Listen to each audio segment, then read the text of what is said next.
Bueno, vamos a hablar acerca de lo que es profesionalismo, que es una área relativamente nueva, le digo yo, pero ya creo que vamos para los 8 meses que el ANCA agregó esta zona de profesionalismo para examinar en las preguntas. Y básicamente tiene que ver con la presentación personal del asistente clínico médico, cómo comportarse, cómo hablar, cómo desenvolverse en la clínica donde va a estar trabajando. Entonces vamos a hablar un poquito de eso. Les puse estas dos fotografías acá para que vean que el asistente clínico médico es una profesión o un profesional muy valorado en las clínicas y forma parte de una, por así decirlo, de una pirámide de profesionales, ¿verdad? Si la base no está fuerte, la punta de la pirámide, que muchas veces son los médicos o los proveedores, no logran sostenerse bien, ¿verdad? Tiene que haber una base sólida acá y los asistentes médicos son de la base de esas pirámides profesionales. Entonces son profesionales muy valorados en los trabajos. Si ustedes ven acá, son grupos. No puede haber éxito en una clínica con solamente tener un doctor que sea muy bueno si el personal que está bajo él no hace su trabajo bien, ¿verdad? Es un grupo de trabajo, ¿verdad? Vemos al doctor, otro tipo de proveedores, enfermeras, asistentes médicos, todo el mundo pone su cuota de profesionalismo y hace que la clínica sobresalga. O sea, aquí no hay campeones individuales, sino que es un equipo que gana, ¿no? Entonces, pónganle atención a eso, que ustedes van a ser parte de un equipo, no una isla, no van a ser islas en el lugar, sino que todo el mundo depende del otro para subsistir y ser exitoso en el trabajo. Vamos a ver primero cómo se viste el profesional que ejerce el asistente médico. La mayoría de las veces, la ropa que viste el asistente médico es lo que se conoce con el nombre de scrubs, que básicamente son dos piezas de uniforme. Una camisa que va sobre el pantalón. Básicamente lo que se busca acá es comodidad, ¿verdad? Pues un atuendo que simula mucho a los atuendos que se usan en las salas quirúrgicas. Muchas personas visten por abajo alguna camisa manga larga porque les da frío, el área donde trabajan y todo eso. Eso es opcional. Pero este scrub puede ser de muchos colores. En esta fotografía ustedes ven, esta señorita está con un color verde, pero en las clínicas yo he visto que llegan de color negro, combinado, azul y todo eso. Y en algunas clínicas pediátricas hasta les permiten que la camisa tenga una alusión a un niño, que tenga una carita de un Mickey Mouse, y básicamente hacerle un poquito más tranquila la visita al niño, distrayéndolo un poquito con la camisa del asistente médico, ¿no? Entonces, básicamente ese es el atuendo, un scrub. Algunos empleadores proveen el scrub para el día, se cambian ahí, el asistente médico puede ser que llegue con su ropa de calle, se cambie y trabaje con el scrub de la compañía y luego se vuelve a cambiar y deja el scrub como en la zona de sucios y ya sale con su ropa de calle de nuevo, ¿verdad?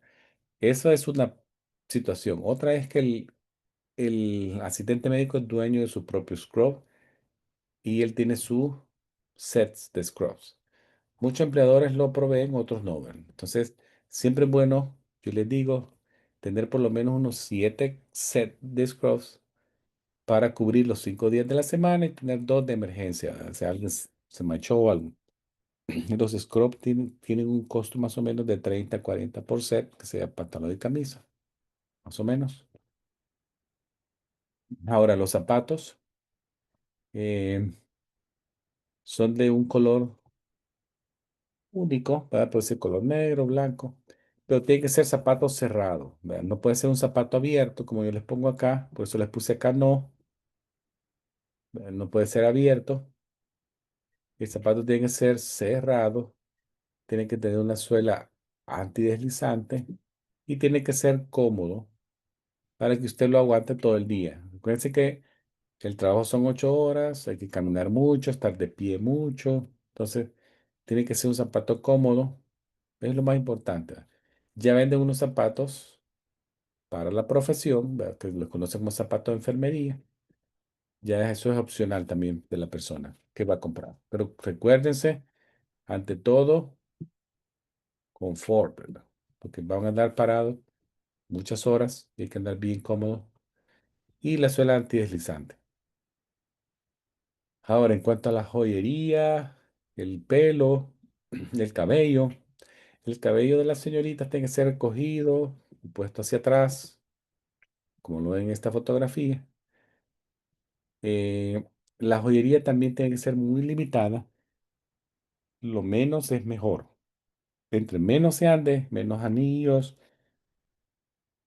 es mejor. ¿Por qué es eso? Porque muchas veces hay que estarse quitando anillos para ponerse guantes, porque se pueden romper los guantes con los anillos. Entonces, durante la hora laboral, mejor no andar de anillos ni nada de eso. Y se tiene que ser una joyería muy limitada. También las uñas de las manos no pueden ser acrílicas, de esas acrílicas enormes que pueden perforar los guantes, sino que tienen que ser, las uñas se recomiendan que tienen que quedar al borde de la yema de los dedos y más o menos un cuarto de pulgada de tamaño máximo para evitar perforar los guantes. Ahí les digo nuevamente, lo ideal no andar cadenas, aretes, anillos, ya que estos artículos de joyería pueden en algún momento albergar microorganismos y ser nosotros una fuente potencial de contaminación para heridas quirúrgicas de otros pacientes. Entonces es importante eso. Ahora, el esmalte de las uñas también tiene que ser mínimo. Se puede formar grietas en el esmalte que permitan que se eh, colonice esas zonas y ser con facilidad fuente de microorganismos para heridas, úlceras u otros tipos de potencial contaminación cruzada, ¿verdad? Siempre es bueno revisarse las manos para comprobar que no tenemos heridas, ulceraciones, abrasiones, cortes, todas las mañanas y todas las tardes. Cuando usted llegue a la clínica, se revisa sus manos, que nada te haya pasado. Y por la tarde igual, para verse los dedos, que no hay cortes, todo eso, porque es una manera de protegernos nosotros. Ahora, ya hablamos eso de lo que es el calzado, la presentación de la ropa, la joyería, las uñas. Ahora vamos un poquito con el profesionalismo de cómo comportarnos. La manera de presentarnos, la manera de comportarnos es bien importante, ya que son la apariencia que nosotros damos al cliente. ¿Ya? El profesionalismo está basado en un cuerpo de conocimiento, que es lo que ustedes demuestran cuando pasan la certificación. La certificación les da profesionalismo y luego también el comportarse de manera profesional les da también confianza con sus pacientes, ya que ustedes se convierten en unos servidores públicos cuando ya se ponen ese scrub y empiezan a trabajar cada mañana, ¿verdad? Entonces tiene que haber un set de estándares éticos que ustedes ya reconozcan que es bueno y que no es bueno. Entonces, la apariencia profesional proyecta competencia, incrementa la confianza de los pacientes en el asistente médico, así como también responsablemente actuar de forma ética todos los días, también proyecta competencia e incrementa la confianza en los pacientes y es una responsabilidad de cada profesional hacerlo de esa manera. Entonces, siempre mantengámonos en el límite de nuestro entrenamiento legal, el alcance legal de la práctica, eso lo distingue a cada quien. Cada profesional tiene un alcance de práctica y es lo que se conoce como el alcance de la práctica. Eso lo describe la posición del puesto. Cuando ustedes los van a contratar, siempre en la descripción del puesto hacen una descripción general de la posición y luego le ponen los como puntos de honor que tiene que hacer cada asistente médico. Entonces, ese es el alcance de la práctica. Siempre mantenernos en el alcance de la práctica, ni más ni menos. Eso nos va a mantener confianza en el puesto de trabajo y no nos va a permitir que nos metamos en ningún tipo de problema. Se los digo yo porque eh, no hagamos de más. Alguien le puede dar un voto de confianza a alguien y decir, no, hacelo, si vos lo podés hacer, si es fácil, pero si no está en el alcance de esa profesión no lo haga, aunque lo pueda hacer. Ahora, veamos algunas características que son muy importantes en la competencia del asistente médico. Aquí se las enumero algunas. Tenemos, por ejemplo, carácter, honestidad, confidencialidad y tolerancia. El carácter básicamente lo hace los valores éticos y morales de cada quien, de cada individuo. Eso ya lo traemos de nuestra formación como jóvenes. Luego la honestidad es cómo nos proyectamos en el lugar de trabajo, manteniendo nuestra labor dentro del alcance de la práctica, lo que habíamos dicho, la descripción del puesto.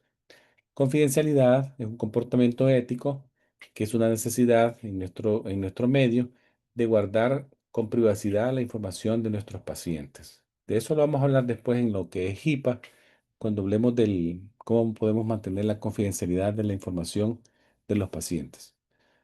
Y luego tenemos la tolerancia, que esta última que está acá. La tolerancia se describe como un deseo nuestro de aceptar creencias y prácticas de los demás. Esa es la tolerancia. Y es una característica muy importante del asistente médico y de cualquier profesional de la salud, la tolerancia. Esto nos va a permitir trabajar de forma efectiva con nuestros compañeros de trabajo, con nuestros pacientes, ya que muchos de ellos van a ver ustedes que tienen una variedad de religiones. Ahí van a ver ustedes todo tipo de religión. También tienen diferente origen étnico y también diferente cultura. Diferentes niveles de cultura, de religión, etnia. Entonces, la tolerancia es lo que nos va a permitir aceptarlos a ellos en cuanto a sus creencias y prácticas, ¿verdad? Entonces, es importante eso. Ahora, responsabilidades en el lugar de trabajo. El asistente médico, una responsabilidad que tiene es manejar bien su tiempo. El manejo del tiempo es si no lo hace bien, puede ser un causante de mucho problema, estrés. Estrés es una palabra que se usa actualmente en muchas circunstancias. Básicamente lo que quiere decir es presión. ¿Ya? El asistente médico se siente presionado de que no está cumpliendo metas porque hace un mal manejo del tiempo. Siempre es bueno hacer un calendario, un cronograma para ordenar nuestros momentos en el día y priorizar objetivos y cosas que tenemos que hacer en base a importancia. Eso lo tenemos que hacer a través del análisis de las actividades del día para a modo ser efectivo con el tiempo que nos dan en el lugar de trabajo. Entonces, esa es una característica importante que no tienen que olvidar. Ujú. Ahora, ¿cómo manejamos los conflictos? Siempre cuando a alguien le hacen una entrevista de trabajo, siempre le pregunta, ¿y usted cómo maneja el conflicto con sus compañeros de trabajo o con los pacientes? Esa es una pregunta bien clásica que se la hacen a uno cuando llega a una entrevista de un lugar de trabajo. Porque quieren saber ellos, el empleador, si están frente a una persona que va a ser suficientemente madura para un conflicto, manejarlo de manera profesional, o va a ser muy reactiva y no va a aprovechar situaciones de disminuir el estrés o la presión y solucionar un conflicto. Entonces, siempre se dice que los conflictos tienen que ser manejados de forma profesional y una de las cosas es la conversación, pero también presentarse siempre ante ese problema de forma, con una actitud positiva, profesional todo el tiempo, no, no prestarnos a situaciones negativas, también no involucrarnos en cosas que puedan hacer conflicto en el lugar de trabajo. Y también otra cosa es que si no podemos resolver una situación con el compañero de trabajo, los dos, mejor reportar la situación al supervisor o al administrador y que nos eche una mano para tratar de solventar la situación. Casi situación similar es lo que se pasa con los pacientes. Siempre seamos tranquilos, no reaccionemos de manera muy acelerada. Muchos pacientes llegan a las clínicas ellos mismos con presión, ¿verdad? Llegan tristes, con poca moral ese día, muy negativos, se sienten enfermos, les duele el cuerpo, llegan dándole órdenes a uno, mire, póngame esto a mí, como que si uno tuviera dos, tres, cuatro brazos para hacer todo al mismo tiempo, pero hay que comprender lo que los pacientes pueden llegar con mucha presión y con mucho, no tal vez con ánimo de molestar al asistente médico o al doctor, pero debemos de ser pacientes, ¿verdad? Siempre validemos lo que el paciente está diciendo, ser empatéticos con él, no prometerles que le vamos a resolver su problema, pero tratarle de ayudar y no ser muy ofensivo o levantarle la voz o desquitarnos con él lo que nos ha hecho otros a nosotros. Entonces, sepamos manejar los conflictos con los compañeros de trabajo y con los pacientes. La comunicación profesional es la comunicación que llevamos a cabo con otras empresas a través del teléfono. Aquí se ve el teléfono, personas que visitan la clínica, que pueden ser visitadores médicos o pacientes, o con los pacientes o familiares de pacientes o padres de pacientes, pues, si estamos en una clínica pediátrica. Sepamos observar la conducta de los demás, escuchemos activamente, hagamos preguntas abiertas, hablemos claro y conciso, breves. Ahora, esto de la comunicación verbal y no verbal, probablemente ustedes lo han oído ya muchas veces. Se habla mucho en las escuelas, le enseñan a uno esto de la comunicación verbal y no verbal. La comunicación verbal es aquella que usamos en una conversación oral o aquella que utilizamos en una conversación escrita, ¿verdad? A través de notas, cartas, mensajes. Entonces, las dos son conocidas como comunicaciones verbales. Para punto de honor, la comunicación escrita es la más formal de las dos y tiene que ser lo que nosotros tenemos que siempre tener en mente. Todo lo que hablemos, veamos, si es de importancia para la visita de alguien, escribámoslo. Porque si no lo escribimos, no pasó, aunque haya pasado. Todo se deja por escrito, aunque sea breve, dos, tres, cuatro palabras, pero que dejen escrito lo que pasó, lo que se escuchó, el resultado de un examen, que el doctor cambió en ese día de la situación del paciente. Cambiaron de un medicamento a otro, el paciente se quejó que le dio ardor, y todo eso hay que ponerlo aunque sea breve, poner la notita ahí chiquita en escrito, ¿verdad? Ahora, la comunicación no verbal es aquella que recibimos de los pacientes muchas veces como lenguaje corporal. El lenguaje corporal son señales que nos envía el paciente en forma de, puede ser como mensaje de emoción o sentimiento, pero nos da mucha información. Ujú. Y esta consiste también en lo que se llama comunicación secundaria, que es aquella que obtenemos del tono de la voz de alguien, del volumen de la voz, de la calidad de la voz. Y esto ocurre muchas veces a lo largo de una conversación oral que tenemos con pacientes. También otro tipo de comunicación no verbal son aquellas expresiones que podemos observar en el rostro, en la cara de alguien, ¿no? También en la posición de su cuerpo, cómo se posiciona cuando habla con nosotros, actitudes agresivas, pasivas, neutras, todo eso hay que observarlo. Son comunicaciones no verbales que nos dan mucha información con los pacientes. Ahora, cuando estemos comunicándonos con los pacientes, no olviden siempre ser inmediatos, pues, cuando el paciente llega con su familia, saludémoslo, presentémoslo con Noel, ¿verdad? Con nombre, saludarlo con su primer nombre, presentarnos nosotros a la visita o compañía que llega con él, ponerlo en el área de espera y a partir de ahí ya empieza la comunicación. Y luego vamos a hablar nosotros, cuando estemos en los de signos vitales, les voy a hablar un poquito de lo que es la entrevista del paciente. ¿Cómo hacer la entrevista? ¿Cómo abordarlo y empezarle a hacer preguntas?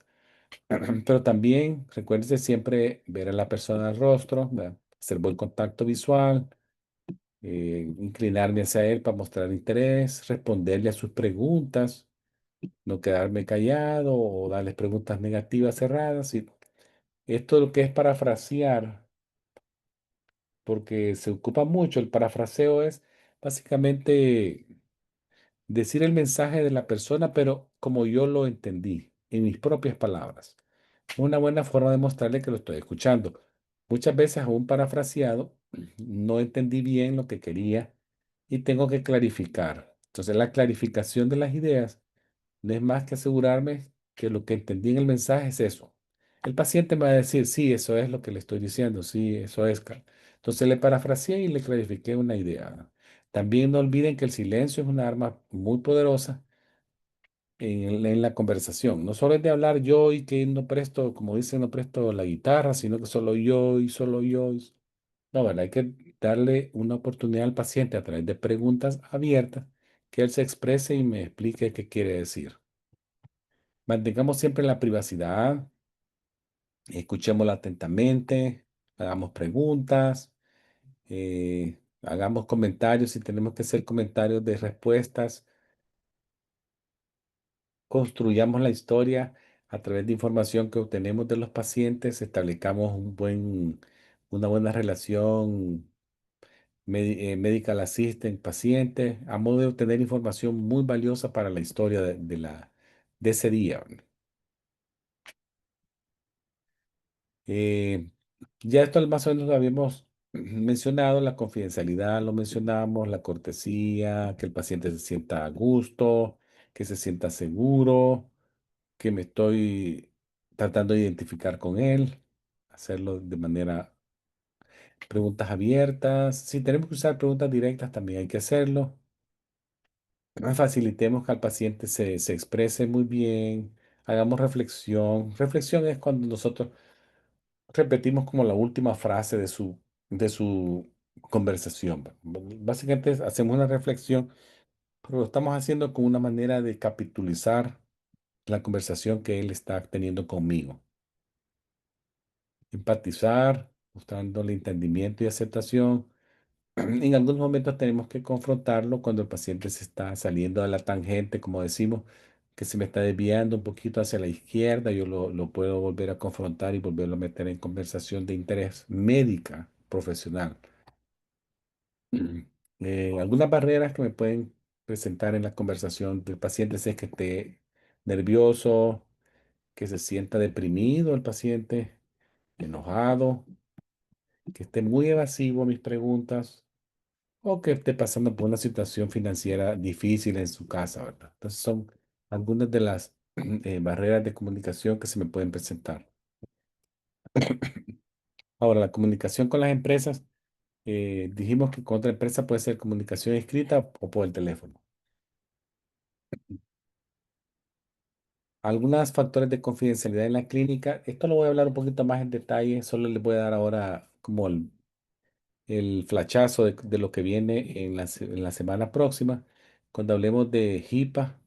La confidencialidad en la clínica, si ustedes ven ahora, muchas clínicas tienen como ventanas corredizas de vidrio, que la secretaria cierra, que la secretaria abre, que la secretaria cierra, que la secretaria abre.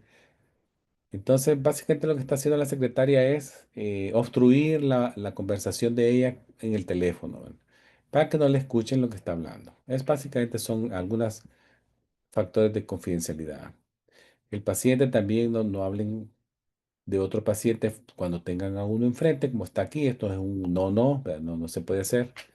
Ella está hablando con un paciente vía teléfono y el paciente está a menos de 3 pies de ella y ese sería un factor de como pérdida de confianza de los pacientes. Cuando estemos atendiendo a un paciente, miren, tenemos un paciente sentado en el área de espera a una distancia prudente de más de 6 pies. Tenemos un paciente frente a mí conversando, el teléfono está colgado, yo puedo estar escribiendo alguna información de él. Si necesito tocar información muy sensible, lo que hago es llevarme al paciente a un consultorio, como lo ven acá. Cierro la puerta y entonces ya aquí sí, ¿verdad? Podemos conversar de tú a tú con más tranquilidad, que nadie me va a escuchar y el paciente está más con la sensación de que su conversación es privada y no va a ser escuchada por nadie. Etiqueta telefónica, esto lo mencionan los expertos que hacen de la etiqueta su día a día. Ellos dicen que hay que contestar rápido. Si ustedes tienen que estar atendiendo ya la llamada un día, contestar prontamente, de forma amable. Ellos dicen que no tiene que pasar el tercer repique antes de contestarlo, que si tengo que poner a alguien en espera, tiene que ser preguntado si puedo hacerlo. Le tengo que pedir su permiso al paciente, si le está de acuerdo que le ponga su llamada en espera. Y el paciente tiene que consentir la conversación, decir, sí, no hay problema. Y no dejarlo olvidado ahí, como hay gente que lo dejan olvidado hasta 10 minutos en la espera, oyendo la misma canción 20 veces. Entonces, no, lo ideal es estarle preguntando cada minuto y medio si puede seguir esperando. Si el paciente no puede seguir esperando, entonces yo le tomo su número telefónico y le llamo después que yo resolví la situación que estoy abordando en ese instante. Nunca nos mostremos agresivos con los pacientes enojados. Pacientes que estén hablando, puede ser la primera vez que tienen contacto con esa clínica y yo ya lo estoy como negativizando y nunca va a llegar más, ¿verdad? Dice, "No, esa clínica me trataron mal, si por teléfono hablé y me salió bien gritón y me trató mal, no, ahí ni me acerco. No, seamos muy amables y mostremos como una capacidad de resolver preguntas, ¿no? Preguntas y ayudar al paciente, si quiere llegar, hacérselo fácil, ¿verdad? Que llegue a la clínica. Bueno, todo lo que les traía de profesionalismo, si ustedes ven, es básicamente el comportarse, como vestirse, como andar el cabello, cómo andar los zapatos, cómo abordar conflictos en el lugar de trabajo con el empleado, con los pacientes, cómo guiar al paciente en el área de espera, cómo conversar con él, algunas barreras que me pueden obstruir esa conversación. Básicamente la confidencialidad la vamos a hablar un poquito más en detalle la próxima semana, Ok, que hablemos de lo que es HIPAA, muy bien. más en detalle, ¿vale? Pero no sé si alguien tiene alguna Si duda o hay alguna comentario. duda o pregunta, pueden levantar la mano o abrir su micrófono.